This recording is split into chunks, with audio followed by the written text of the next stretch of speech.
أحسن فإذا الذي بينك وبينه عداوة كأنه ولي حميم.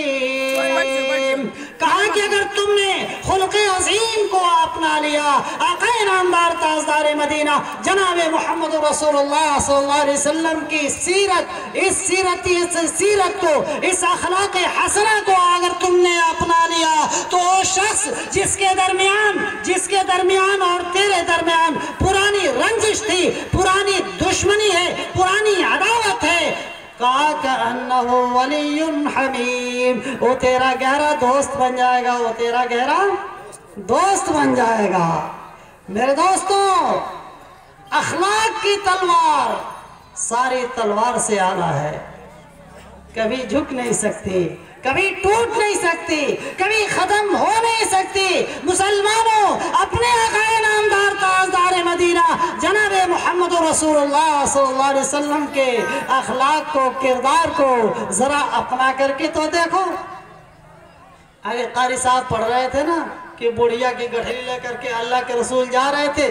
بڑھیا تو بیچاری انہی کے ڈر سے مکہ شہر چھوڑ کے بھاگ رہی ہے.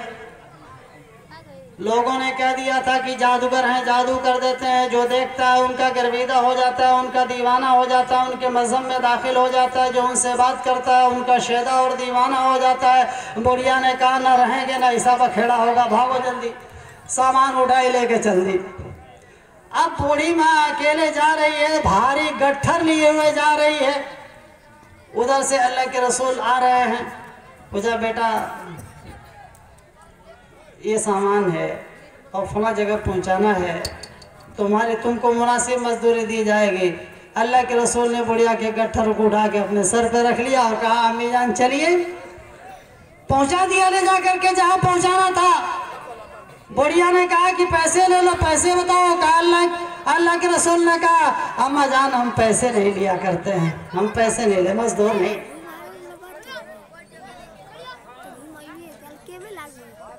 اللہ کے رسول صلی اللہ علیہ وسلم نے کہا مزدور نہیں، پیسے نہیں لیتے ہیں. بڑھیا نے کہا کہ بیٹا کیا نام ہے تمہارا؟ بیٹا ایسا سنو، مکہ میں ایک شخص ایسا نکلا ہے، ذرا اس سے بچ کر کے رکھنا. میں نے سنا ہے کہ جو اس کی بات سنتا ہے اسی کا ہو کر کے رہ جاتا ہے. اس کا نام محمد ہے بیٹا. اللہ کے رسول نے فرمایا کہ امی جان مجھے کو محمد کہتے ہیں، میں محمد. بڑھیا وہی قدموں پہ گر گئی، کلمہ طیبہ لا الہ الا اللہ محمد رسول اللہ پڑھ کر کے مسلمان ہو گئی.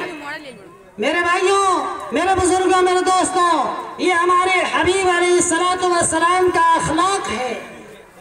ہم اپنے نبی کے اخلاق کو، آپ کے کردار کو اپنانے والے تو بن جائیں.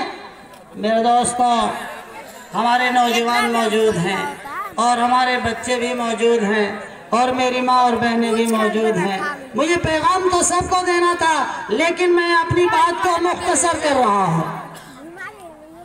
حضرت مغیرہ ابن شعبہ ایک نوجوان صحابی ہیں. صلح حدیبیہ کا موقع ہے، اللہ کے رسول صلی اللہ علیہ وسلم صلح کی بات کر رہے ہیں. مکہ المکرمہ سے لوگ آ رہے ہیں اور حضور سے صلح کی بات کر رہے ہیں اور صلح کی بات جو ہے فائنل کے قریب ہے. حضرت مغیرہ ابن شعبہ رضی اللہ تعالیٰ عنہ اللہ کے رسول کے باڈی گارڈ ہیں. اس وقت آپ جو ہے زرہ پہنے ہوئے ہیں، خود لگائے ہوئے ہیں، ننگی تلوار لیے ہوئے ہیں، نبی کے سامنے کھڑے ہوئے ہیں. عروہ ابن مسعود ثقفی مکہ سے آتا ہے اور آ کر کے حضور سے بات کرتا ہے. اور بات کرنے میں چونکہ ایک بوڑھا اور ضعیف آدمی، بہت ہی وجیہ آدمی، بڑے بڑے بادشاہوں کے پاس مکہ سے اگر سفیر بن کر کے اور جو وزیر بن کر کے جانا ہوتا تو وہی عروہ ابن مسعود ثقفی جایا کرتے. تو اب وہ آئے ہیں بات کرنے کے لیے. مکہ کے اندر معزز شخصیت ہے، انتہائی ضعیف اور بوڑھے ہیں. حضور علیہ السلام سے بات کر رہے ہیں. بات کرنے کے اندر بار بار اپنے ہاتھوں کو اللہ کے رسول کی داڑھی مبارک تک لے جاتے ہیں. داڑھی سے، آپ کے ہاتھ سے داڑھی، نبی کی داڑھی ٹچ ہو جاتی ہے. مغیرہ ابن شعبہ وہیں کھڑے ہیں. مغیرہ ابن شعبہ نے تلوار کا ایک قبضہ عروہ کے ہاتھ پہ مارا. ہاتھ پر ہٹا، ہاتھ کنارے کر، ہاتھ کو کنارے کر. کہا ارے یہ کون ہے؟ عروہ عروہ ابن مسعود ثقفی نے کہا یہ کون ہے؟ لوگوں نے کہا مغیرہ ابن شعبہ، تو اسی کے بھتیجے تھے، لیکن اللہ کے رسول صلی اللہ علیہ وسلم کا احترام اس انداز کا تھا کہ ایک غیر نبی کی داڑھی تک ہاتھ کیسے لے جا رہا اور کیسے بات کر رہا ہے۔ عروہ نے دیکھنے کے بعد سے وہاں کے منظر کو، حالات کو دیکھا، مکہ گئے اور جا کر کے کہا اپنے قوم سے کہ اے لوگوں، خیر اسی میں ہے کہ محمد سے صلح کر لو، اس لیے کہ میں نے ان کے سامنے جو جانثار صحابہ دیکھا ہے وہ اس انداز کا ہے کہ ہم نے ایسے لوگ کہیں نہیں دیکھے۔ عروہ نے کہا تھا حضور سے اے اللہ کے رسول، آپ ہم لوگوں کی بات مان جائیے، ورنہ میں آپ کے ساتھ ایسے لوگوں کو دیکھتا ہوں کہ موقع پڑے گا ہاتھ ساتھ چھوڑ کے بھاگ جائیں گے۔ ابوبکر صدیق رضی اللہ تعالیٰ عنہ وہیں موجود تھے، ایک گالی دیا عروہ کو، برداشت نہیں کر سکے، امسس بذر اللہ، ایک گالی دیا عروہ کو، کہا یہ کون ہے؟ چونکہ یہ سب لوگ اپنی پوزیشن میں تھے، زیرہ پہنے ہوئے، خود پہنے ہوئے، جنگی لباس پہنے ہوئے تھے، پہچان نہیں پایا، کہا یہ کون ہے؟ کہا ابوبکر صدیق رضی اللہ تعالیٰ عنہ۔ اچھا، کہا تمہارا ایک احسان ہے جس کی بنیاد پہ میں جواب نہیں دے پا رہا ہوں۔ لیکن جب عروہ گیا اور جا کر کے وہاں کے نبی کے صحابہ کے حالات کو بیان کیا تو کہا سنو مکہ کے لوگوں، تم ان لوگوں سے مقابلہ نہیں کر پاؤ گے، اگرچہ ان کی تعداد بہت نہیں ہے، تھوڑی ہے، 1500 لوگ آئے ہوئے ہیں، لیکن یاد رکھنا پورا شہر مل کر کے اور پورا مکہ مل کر کے ان کا مقابلہ نہیں کر سکتا ہے، اس لیے کوئی ایسے جانثار ہیں کہ ایک ایک کر کے قربان ہو جائیں گے، لیکن کوئی نہیں پیچھے ہٹ سکتا ہے۔ میں نے دیکھا ہے کہ اللہ کے نبی محمد جب وہ تھوکتے ہیں تو تھوک زمین پہ کوئی نہیں گرنے دیتا ہے،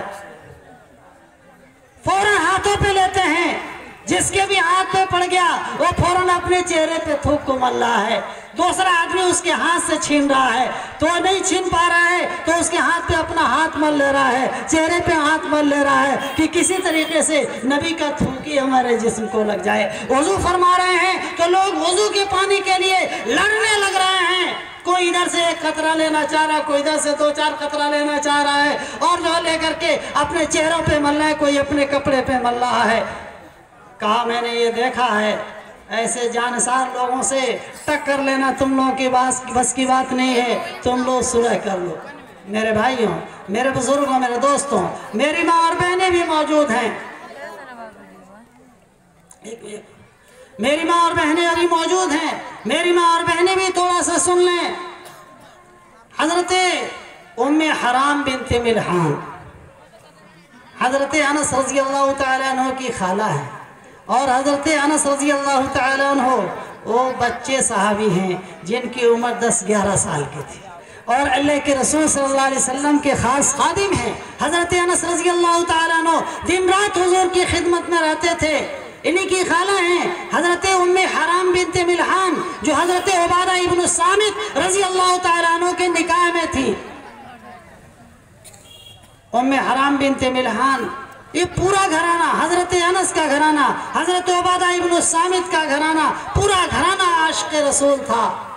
حضور پاک علیہ السلام کبھی کبھار تشریف لے جایا کرتے تھے، اللہ کے رسول علیہ السلام حضرت عبادہ ابن الصامت کے یہاں گئے، بیوی خوش ہو گئی، فوراً کھانا بنایا، اللہ کے رسول کو کھانا کھلایا، اور کھانا کھلانے کے بعد سے اللہ کے رسول دوپہر میں تخت پہ آرام فرمانے لگے، شوہر میاں بھی جو کنارے بیٹھے ہوئے تھے، اور جو ہے ام حرام بنت ملحان جو عبادہ ابن الصامت کی بیوی تھی، وہ حضور کے پاس آ کر کے اور آپ کے سر کو جوں دیکھنے لگی، ہے نا، تھوڑا سر کھجلانے لگی۔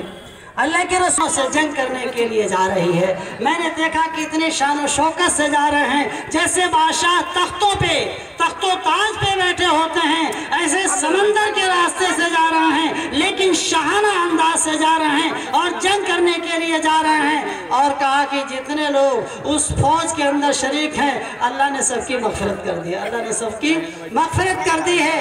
حضرت ام حرام بنت ملحان کہتی ہیں اللہ کے رسول میرے لیے بھی دعا کر دیجئے کہ میں بھی ان میں شامل ہو جاؤں۔